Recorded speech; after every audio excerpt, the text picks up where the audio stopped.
Scandal that's been going on for quite some time now. Good morning everyone. Yes, last year Barclays was fined almost £300 million for its role in the scandal, and it cost Bob Diamond, who was the boss at the time, his job. Now what it's all about is LIBOR. It's a measure of the average interest rates that banks charge when they lend money to each other, and this is something they do every single day. And of course it then affects the rate that we get charged by the banks. Now the allegation against Barclays and RBS is that they somehow rigged this rate in order to make things look better than they really were. And today we're expecting to hear how much RBS is going to be fined for its involvement in this. Well, with me now is banking expert Chris Skinner. Good morning to you, Chris.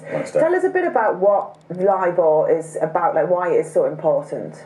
Well, LIBOR goes back to the 1980s, and it was something that the banks in the City of London created as an offer rate, which is how you set the interest rates on everything, basically.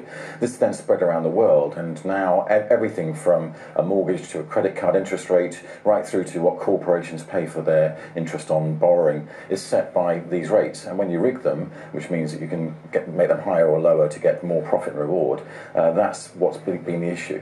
We've heard this morning that the man in charge of the investment side of the business is going to lose his job, but also they're going to be fined a lot of money for this, aren't they?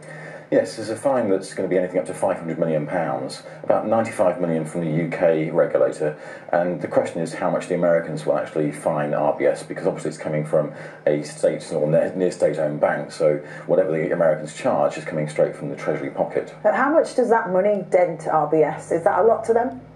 It's a reasonable amount. It's not massive. UBS, one of the other banks involved, got fined over £1 billion or thereabouts for the same issues. So actually, it's a lot lower. Having said that, it's still a dent in the profit of the bank, and it'll come from the bankers' pockets. And it's a bank which we 81% as taxpayers own, isn't it? We're still there holding on to it. But the Chancellor made it quite clear that this isn't going to be paid by the taxpayer. It'll be paid by the bonuses from the bank itself, so from the pockets of those involved. So it won't be the taxpayers. And just looking at the money itself, when Barclays, whoever gets fined this type of money, where does the money go?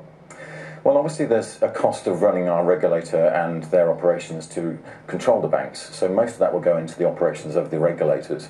Anything left over goes back to the Treasury. So if it goes to the Treasury, it could therefore help to bring down the high level of debt that the government has at the moment then? Yes, which you might almost think would encourage you to find them higher, but having said that, it's coming from the Treasury anyway, so it's robbing Peter to pay Paul. OK, well thanks very much for your time this morning, Chris. We're going to be back a bit later with more on that.